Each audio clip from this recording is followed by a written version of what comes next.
تبارك الذي نزل الفرقان على عبده ليكون للعالمين نذيرا الحمد للہ حمدا کثیرا طیبا مبارکا فیہ اشہد ان لا الہ الا اللہ وحدہ لا شریک لہ واشہد ان محمدا عبدہ ورسولہ اللہم صل علی محمد النبی وازواجہ امہات المؤمنین وذریتہ واہل بیتہ کما صلیت علی آل ابراہیم انک حمید مجید۔ امام الانبیاء، خاتم الانبیاء، سید المرسلین، شفیع المذنبین، رحمت للعالمین، امام مجاہدین، شافی محشر، ساقی کوثر، بلند و بالا قدر، نبی رحمت، نبی توبہ، امام جماعت المسلمین، سید الکونین، سیدنا محبوبنا محمد مصطفیٰ احمد مجتبیٰ صلی اللہ علیہ وسلم کا دفاع ہر مسلم پر فرض ہے۔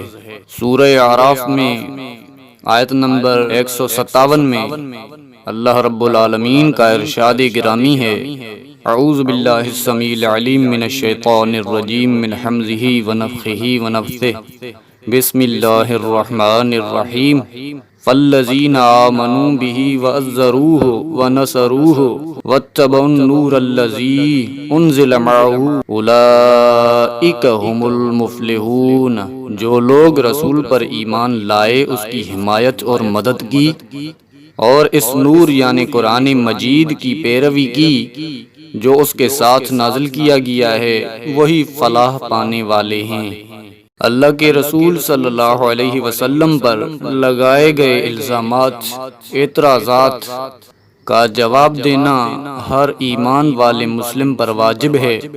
صحیح البخاری کتاب بدء الخلق باب ذکر الملائکہ عن البراء رضی اللہ عنہ قال قال النبی صلی اللہ علیہ وسلم لحسان رضی اللہ عنہ اہجہم او حاجہم وجبریل معک۔ سیدنا براء رضی اللہ تعالی عنہ کہتے ہیں کہ اللہ کے نبی صلی اللہ علیہ وسلم نے سیدنا حسان رضی اللہ عنہ سے فرمایا مشرکوں کی حجو کر، یا فرمایا اس حجو کا جواب دے جو انہوں نے میرے بارے میں کی ہے، اور سیدنا جبریل علیہ السلام تیرے ساتھ ہیں۔ اور صحیح مسلم میں ہے کتاب الفضائل باب فضائل حسان بن ثابت رضی اللہ عنہ عن ابی ہریرہ رضی اللہ عنہ قال قال رسول اللہ صلی اللہ علیہ وسلم اجب انی اللہم ایدہ بروح القدس۔ سیدنا ابو ہریرہ رضی اللہ عنہ کہتے ہیں کہ رسول اللہ صلی اللہ علیہ وسلم نے فرمایا اے حسان میری طرف سے مشرکوں کو جواب دے، یا اللہ حسان کی روح القدس یعنی جبریل علیہ السلام کے ساتھ مدد فرما۔ اللہ کے رسول صلی اللہ علیہ وسلم کی عزت اور ناموس کا دفاع کرنا تمام مسلمین پر فرض ہے۔ صحیح مسلم کتاب الفضائل باب فضائل حسان بن ثابت رضی اللہ تعالی عنہ۔ ام المؤمنین سیدہ عائشہ صدیقہ طاہرہ مطہرہ رضی اللہ تعالی عنہا فرماتی ہیں کہ اللہ کے رسول صلی اللہ علیہ وسلم نے فرمایا قریش کی حجو کرو، کیونکہ انہیں حجو تیروں کی بوچھاڑ سے بھی زیادہ ناگوار ہے۔ پہلے آپ صلی اللہ علیہ وسلم نے ایک آدمی سیدنا عبداللہ بن رواحہ رضی اللہ تعالی عنہ کے پاس بھیجا اور انہیں حکم دیا تم قریش کی حجو کرو۔ سیدنا عبداللہ رضی اللہ تعالی عنہ نے حجو کی، لیکن آپ صلی اللہ علیہ وسلم کو پسند نہ آئی۔ پھر آپ صلی اللہ علیہ وسلم نے سیدنا کعب بن مالک رضی اللہ تعالی عنہ کے پاس آدمی بھیجا، ان کی حجہ بھی آپ صلی اللہ علیہ وسلم کو پسند نہ آئی، تو سیدنا حسان بن ثابت رضی اللہ تعالی عنہ کو بلا بھیجا۔ سیدنا حسان بن ثابت رضی اللہ تعالی عنہ حاضر خدمت ہوئے اور عرض کی، اب آپ نے اس شیر کو بلا بھیجا ہے جو اپنی دم سے دشمنوں کو مارتا ہے۔ اپنی زبان باہر نکالی اور اسے ہلا کر فرمایا، اس ذات کی قسم جس نے آپ صلی اللہ علیہ وسلم کو حق کے ساتھ بھیجا ہے، میں کافروں کو اپنی زبان سے اس طرح تہس نہس کروں گا جس طرح چمڑے کو چھری سے چیرا پھاڑا جاتا ہے۔ صحیح البخاری کتاب المناقب باب قول النبی صلی اللہ علیہ وسلم۔ سیدنا ابو ہریرہ رضی اللہ تعالی عنہ کہتے ہیں کہ اللہ کے رسول صلی اللہ علیہ وسلم نے فرمایا، اگر انصار کسی وادی یا گھاٹی میں چلیں تو میں بھی اس میں چلوں گا۔ اگر میں نے ہجرت نہ کی ہوتی جس وجہ سے مہاجر کہلاتا ہوں تو میں انصار میں سے ایک فرد ہوتا، یعنی انصاری کہلانا پسند کرتا۔ سیدنا ابو ہریرہ رضی اللہ تعالی عنہ کہتے ہیں، میرے ماں باپ آپ پر قربان، آپ نے ایسا بے جا نہیں فرمایا، کیونکہ انصار نے آپ صلی اللہ علیہ وسلم کو مدینہ میں پناہ دی اور آپ کی مدد فرمائی۔ مسند احمد میں حسن سند کے ساتھ سیدنا کعب بن مالک رضی اللہ تعالی عنہ کہتے ہیں، بیعت عقبہ ثانیہ کے موقع پر ہم سب گھاٹی میں اکٹھے ہوئے اور اللہ کے رسول صلی اللہ علیہ وسلم کا انتظار کرنے لگے۔ پھر آپ صلی اللہ علیہ وسلم تشریف لے آئے۔ اس وقت آپ کے ساتھ آپ کے چچا سیدنا عباس بن عبد المطلب بھی تھے، وہ ابھی تک اپنے آبائی دین پر قائم تھے۔ انہوں نے لوگوں سے مخاطب ہو کر کہا، تمہیں معلوم ہے کہ محمد صلی اللہ علیہ وسلم کا ہمارے درمیان کیا مقام اور مرتبہ ہے، اور ہم نے انہیں ان لوگوں سے اب تک محفوظ رکھا ہے جو دینی نقطہ نظر سے ہمارے جیسی رائے رکھتے ہیں، لہٰذا وہ اپنی قوم میں عزت کے ساتھ اور اپنے شہر میں حفاظت کے ساتھ رہ رہے ہیں۔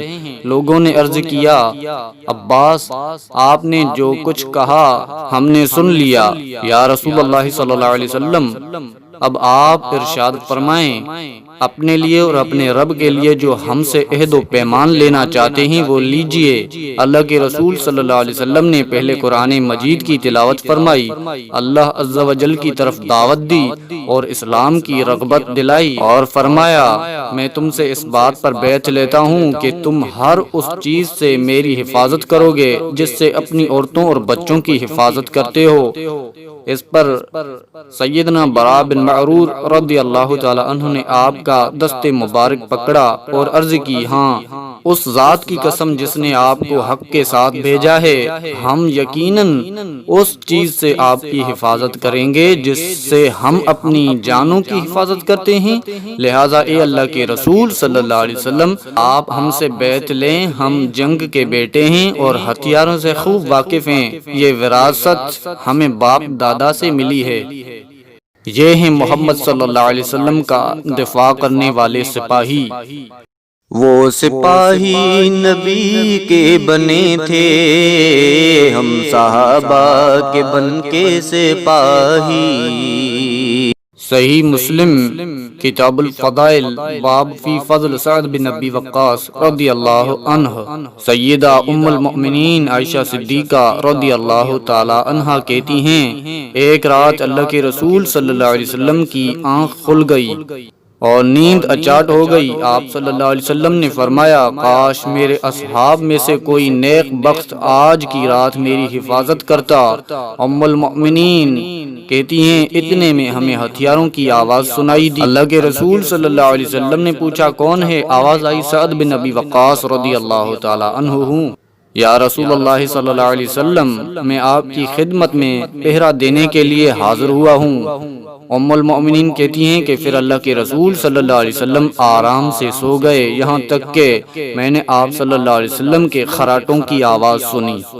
صحیح البخاری کتاب المغازی میں سیدنا عبداللہ بن مسعود رضی اللہ عنہما کہتے ہیں، میں نے سیدنا مقداد بن اسود رضی اللہ تعالی عنہ کا ایک ایسا کارنامہ دیکھا جسے حاصل کرنا میرے لیے دنیا کی ہر چیز سے زیادہ محبوب ہے۔ وہ نبی کریم صلی اللہ علیہ وسلم کی خدمت میں اس وقت حاضر ہوئے جب آپ صلی اللہ علیہ وسلم مشرکوں کے لیے بد دعا فرما رہے تھے۔ سیدنا مقداد بن اسود رضی اللہ عنہ نے عرض کی، ہم موسیٰ علیہ السلام کی قوم کی طرح آپ سے یہ نہیں کہیں گے کہ تو اور تیرا رب جائیں اور لڑیں، ہم تو آپ کے دائیں بائیں آگے اور پیچھے ہر طرف سے لڑیں گے۔ سیدنا عبداللہ بن مسعود رضی اللہ تعالی عنہ کہتے ہیں، میں نے ان الفاظ کے بعد دیکھا کہ اللہ کے رسول صلی اللہ علیہ وسلم کا چہرہ مبارک خوشی سے چمک اٹھا اور آپ صلی اللہ علیہ وسلم مسرور ہو گئے۔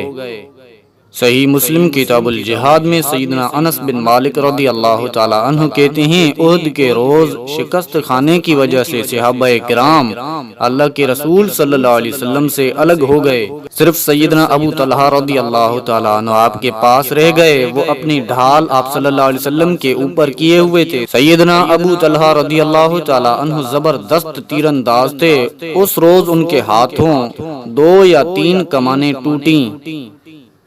جب کوئی صحابی تیروں کا ترکش لے کر نکلتا تو اللہ کے رسول صلی اللہ علیہ وسلم اس سے فرماتے، یہ تیر ابو طلحہ رضی اللہ تعالی عنہ کے لیے رکھ دو۔ اللہ کے رسول صلی اللہ علیہ وسلم جب اپنا سر مبارک اونچا کر کے کافروں کی طرف دیکھتے تو سیدنا ابو طلحہ رضی اللہ تعالی عنہ فرماتے، اے اللہ کے نبی صلی اللہ علیہ وسلم، میرے ماں باپ آپ پر قربان، آپ سر مبارک اونچا نہ کریں، کہیں کسی کافر کا تیر آپ کو نہ لگے، میرا سینہ آپ کے سینے کے آگے ہے۔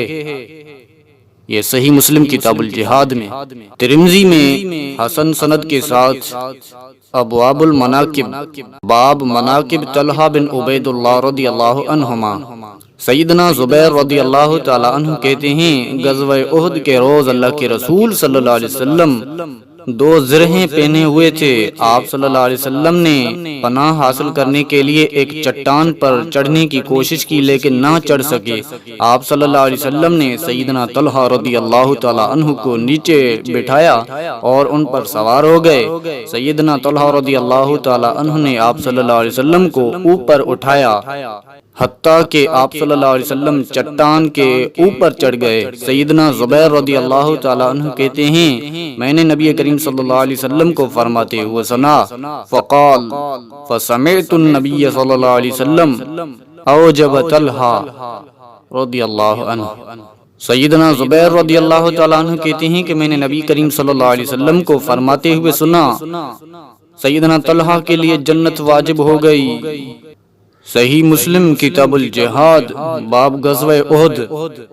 سیدنا انس بن مالک رضی اللہ تعالی عنہ کہتے ہیں کہ غزوہ احد کے دوران ایک موقع پر اللہ کے رسول صلی اللہ علیہ وسلم صرف 7 انصاری اور 2 قریشی صحابہ کے ساتھ سارے لشکر سے الگ ہو گئے تو کافروں نے قتل کرنے کے لیے آپ صلی اللہ علیہ وسلم پر زبردست چڑھائی کر دی۔ آپ صلی اللہ علیہ وسلم نے ارشاد فرمایا، کون ان کافروں کو ہم سے دور کرتا ہے اس کے لیے جنت ہے۔ یا آپ صلی اللہ علیہ وسلم نے فرمایا، وہ جنت میں میرا رفیق ہوگا۔ انصار میں سے ایک آدمی آگے بڑھا، آپ صلی اللہ علیہ وسلم کا دفاع کیا حتیٰ کہ شہید ہو گیا۔ کفار نے آپ صلی اللہ علیہ وسلم پر دوبارہ چڑھائی کی۔ آپ صلی اللہ علیہ وسلم نے پھر وہی بات دہرائی، کون ہے جو انہیں ہم سے دور کرے اس کے لیے جنت ہے، یا فرمایا جنت میں وہ میرا رفیق ہوگا۔ فقال رسول اللہ صلی اللہ علیہ وسلم لصاحبیہ، اس کے لیے جنت ہے، یا فرمایا جنت میں وہ میرا رفیق ہوگا۔ ایک اور انصاری آگے بڑھا، مقابلہ کیا اور مارا گیا۔ اسی طرح ہوتا رہا حتیٰ کہ 7 انصاری باری باری شہید ہو گئے۔ اللہ کے رسول صلی اللہ علیہ وسلم نے اپنے قریشی ساتھیوں سے فرمایا، ہم نے اپنے انصاری ساتھیوں سے انصاف نہیں کیا۔ انصاری ساتھیوں سے انصاف نہیں کیا سے مراد ہے کہ قریشی نوجوانوں کو بھی آگے بڑھنا چاہیے تھا۔ مزید اللہ عالم۔ صحیح مسلم کتاب الفضائل، باب فی فضل سعد بن ابی وقاص رضی اللہ تعالی عنہ۔ سیدنا سعد بن ابی وقاص رضی اللہ تعالی عنہ کہتے ہیں کہ غزوہ احد کے روز اللہ کے رسول صلی اللہ علیہ وسلم نے میرے لیے اپنے ماں باپ کو جمع کیا، یعنی یوں فرمایا، وقال له النبی صلی اللہ علیہ وسلم ارم فداک ابی و امی، یعنی یوں فرمایا میرے ماں باپ تجھ پر قربان ہوں۔ مشرکوں میں سے ایک شخص نے مسلمین کو خوب قتل کیا۔ اللہ کے رسول صلی اللہ علیہ وسلم نے فرمایا سعد میرے ماں باپ تجھ پر قربان، خوب تیر مار۔ میں نے ایک تیر نکالا جس کے آگے نوک نہیں تھی اور اسے پھینکا تو وہ اس مشرک کی پسلی میں لگا اور مشرک گر پڑا جس سے اس کی شرمگاہ کھل گئی۔ اللہ کے رسول صلی اللہ علیہ وسلم دیکھ کر ہنسے، یہاں تک کہ میں نے آپ صلی اللہ علیہ وسلم کی داڑھیں دیکھیں۔ صحیح مسلم کتاب الجہاد والسیر میں سیدنا حذیفہ رضی اللہ تعالیٰ عنہ کہتے ہیں کہ جنگ احزاب میں ہم اللہ کے رسول صلی اللہ علیہ وسلم کے ساتھ تھے۔ ایک رات ہوا بہت تیز چل رہی تھی اور سردی بھی خوب تھی۔ آپ صلی اللہ علیہ وسلم نے صحابہ کرام سے فرمایا کوئی شخص ہے جو جا کر کافروں کی خبر لائے، اللہ تعالیٰ اس کو قیامت کے دن میرے ساتھ رکھے گا۔ یہ سن کر ہم لوگ خاموش ہو گئے اور کسی نے جواب نہ دیا۔ پھر آپ صلی اللہ علیہ وسلم نے فرمایا کوئی شخص ہے جو کافروں کی خبر میرے پاس لائے، اللہ تعالیٰ اس کو قیامت کے دن میرے ساتھ رکھے گا۔ کسی نے جواب نہ دیا، سب خاموش رہے۔ پھر آپ صلی اللہ علیہ وسلم نے فرمایا کوئی شخص ہے جو کافروں کی خبر میرے پاس لائے، اللہ تعالیٰ اس کو قیامت کے دن میرے ساتھ رکھے گا۔ کسی نے جواب نہ دیا۔ آخر کار آپ صلی اللہ علیہ وسلم نے فرمایا حذیفہ رضی اللہ تعالیٰ عنہ تم اٹھو اور جا کر کفار کی خبر لاؤ۔ جب آپ صلی اللہ علیہ وسلم نے میرا نام لے کر حکم دیا تو میرے لیے اٹھے بغیر کوئی چارہ نہ تھا۔ آپ صلی اللہ علیہ وسلم نے مجھے روانہ کرتے ہوئے یہ ہدایت فرمائی کہ کفار کی خبر لاؤ لیکن انہیں اشتعال دلانے والی کوئی حرکت نہ کرنا۔ جب میں روانہ ہوا تو مجھے ایسا معلوم ہوا جیسے میں گرم حمام میں چلا جا رہا ہوں، یعنی اللہ کے رسول صلی اللہ علیہ وسلم کی دعا سے سردی ختم ہو گئی۔ جب میں کافروں کے لشکر کے پاس پہنچا تو دیکھا کہ ابو سفیان اپنی کمر آگ سے سینک رہا ہے۔ میں نے اسے تیر مارنے کے لیے کمان پر چڑھایا تو مجھے اللہ کے رسول صلی اللہ علیہ وسلم کی ہدایت یاد آ گئی کہ ایسا کوئی کام نہ کرنا جس سے کفار مشتعل ہو جائیں۔ کہ اگر میں تیر مارتا تو یقیناً ابو سفیان کو لگتا اور وہ مر جاتا۔ میں کفار کی خبر لے کر واپس پلٹا، تب بھی مجھے ایسا معلوم ہوا جیسا کہ میں گرم حمام میں چل رہا ہوں۔ اللہ کے رسول صلی اللہ علیہ وسلم کے پاس واپس پہنچ کر میں نے آپ صلی اللہ علیہ وسلم کو ساری صورتحال سے آگاہ کیا۔ اس وقت مجھے پھر سردی محسوس ہونے لگی۔ اللہ کے رسول صلی اللہ علیہ وسلم نے مجھے اپنا ایک زائد کمبل عنایت فرما دیا جسے اوڑھ کر آپ صلی اللہ علیہ وسلم نماز پڑھا کرتے تھے۔ میں اسی کمبل کو اوڑھ کر سویا تو اتنی گہری نیند آئی کہ صبح تک سویا رہا۔ جب صبح ہوئی تو آپ صلی اللہ علیہ وسلم نے فرمایا اٹھو نعمان، یہ نعمان ہے، نعمان نہیں، یعنی بہت زیادہ سونے والے۔ یہ صحیح مسلم میں ہے۔ صحیح البخاری کتاب المناقب باب مناقب زبیر بن عوام رضی اللہ تعالیٰ عنہ۔ سیدنا عبداللہ بن زبیر رضی اللہ تعالیٰ عنہما کہتے ہیں کہ جنگ احزاب کے دن مجھے اور عمر بن ابی سلمہ رضی اللہ عنہما کو قمصن ہونے کی وجہ سے عورتوں میں چھوڑ دیا گیا۔ اس روز میں نے اپنے والد سیدنا زبیر رضی اللہ تعالیٰ عنہ کو دیکھا کہ وہ گھوڑے پر سوار ہیں اور انہوں نے 2-3 بار بنو قریظہ کے محلہ کے چکر لگائے۔ غزوہ بنو قریظہ کے اختتام پر میں نے واپس آنے کے بعد اپنے والد سیدنا زبیر رضی اللہ عنہ سے پوچھا میں نے آپ کو بار بار ادھر ادھر آتے جاتے دیکھا ہے۔ سیدنا زبیر نے کہا کیا تو نے واقعی مجھے دیکھا تھا؟ میں نے عرض کیا ہاں۔ سیدنا زبیر رضی اللہ تعالیٰ عنہ نے کہا اصل بات یہ تھی کہ اللہ کے رسول صلی اللہ علیہ وسلم نے فرمایا بنو قریظہ کی خبر مجھے کون لا کر دے گا؟ میں گیا اور جب خبر لے کر واپس آیا تو اللہ کے رسول صلی اللہ علیہ وسلم نے خوش ہو کر اپنے ماں باپ کو اکٹھا کر کے فرمایا میرے ماں باپ تم پر قربان۔ سیدنا سعد بن ابی وقاص رضی اللہ تعالی عنہ کے لیے بھی فرمایا کہ فداک ابی و امی، اور سیدنا زبیر رضی اللہ تعالی عنہ کے لیے بھی فرمایا فداک ابی و امی۔ یہ ہے محمد صلی اللہ علیہ وسلم کے شیدائی، محمد صلی اللہ علیہ وسلم کا دفاع کرنے والے سپاہی رضی اللہ عنہم ورضوا عنہ۔ وہ سپاہی نبی کے بنے تھے، ہم صحابہ کے بن کے سپاہی۔ صحیح البخاری کتاب التفسیر، تفسیر سورہ نور۔ ام المؤمنین سیدہ عائشہ صدیقہ رضی اللہ تعالی عنہا کہتی ہیں، واقعہ افک کے بعد ایک روز اللہ کے رسول صلی اللہ علیہ وسلم نے منبر پر کھڑے ہو کر فرمایا، اے مسلمین، تم میں سے کون ہے جو مجھے اس شخص سے بچائے جس نے مجھے میری بیوی کے معاملے میں اذیت پہنچائی ہے؟ اللہ کی قسم میں تو اپنی بیوی کے بارے میں خیر ہی خیر جانتا ہوں، اور جس شخص کے بارے میں تہمت لگائی گئی ہے اس کے بارے میں بھی میں خیر ہی جانتا ہوں، اور وہ میرے گھر میں کبھی اکیلا نہیں آیا، میرے ساتھ ہی آیا ہے۔ یہ سن کر سیدنا سعد بن معاذ انصاری رضی اللہ عنہ کھڑے ہو گئے اور کہنے لگے، یا رسول اللہ صلی اللہ علیہ وسلم، میں آپ کو اس شخص سے بچاتا ہوں، اگر وہ قبیلہ اوس کا فرد ہے تو میں اسے قتل کروں گا، اور اگر وہ شخص ہمارے برادر قبیلہ خزرج سے ہے تو پھر آپ ہمیں جو حکم کریں گے ہم بجا لائیں گے۔ صحیح مسلم کتاب الجہاد والسیر میں سیدنا عبداللہ بن عباس رضی اللہ عنہما کہتے ہیں، جب غزوہ حنین میں مسلمین اور کافروں کا آمنا سامنا ہوا تو مسلمین پیٹھ پھیر کر بھاگنے لگے، حالانکہ اللہ کے رسول صلی اللہ علیہ وسلم اپنے خچر کو ایڑی مارتے ہوئے کافروں کی طرف جا رہے تھے۔ سیدنا عباس رضی اللہ تعالیٰ عنہ کہتے ہیں، میں آپ صلی اللہ علیہ وسلم کے خچر کی لگام تھامے اسے تیز چلنے سے روک رہا تھا، اور ابو سفیان بن حارث رضی اللہ عنہ آپ صلی اللہ علیہ وسلم کی رکاب تھامے ہوئے تھے۔ آخر اللہ کے رسول صلی اللہ علیہ وسلم نے فرمایا، اے عباس، اصحاب سمرہ کو پکارو۔ سیدنا عباس رضی اللہ تعالی عنہ کی آواز بہت بلند تھی۔ سیدنا عباس رضی اللہ عنہ کہتے ہیں، میں نے بلند آواز سے پکارا، اصحاب سمرہ کہاں ہیں؟ اللہ کی قسم، اصحاب سمرہ یہ سنتے ہی ایسے لوٹے جیسے گائے اپنے بچوں کے پاس چلی آتی ہے اور کہنے لگے، ہم حاضر ہیں، ہم حاضر ہیں۔ اللہ کے رسول صلی اللہ علیہ وسلم نے فرمایا، کافروں کو قتل کر دو۔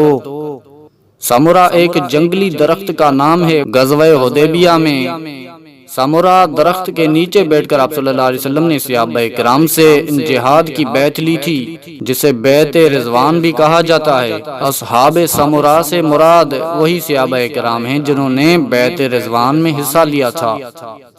اللہ رب ذوالجلال والاکرام سے دعا ہے کہ ہمیں صحابہ کرام علیہم الرضوان کے نقش قدم پر چلنے کی توفیق عطا فرمائے، اور محمد مصطفیٰ صلی اللہ علیہ وسلم کا دفاع کرنے کی بھی توفیق عطا فرمائے، آمین۔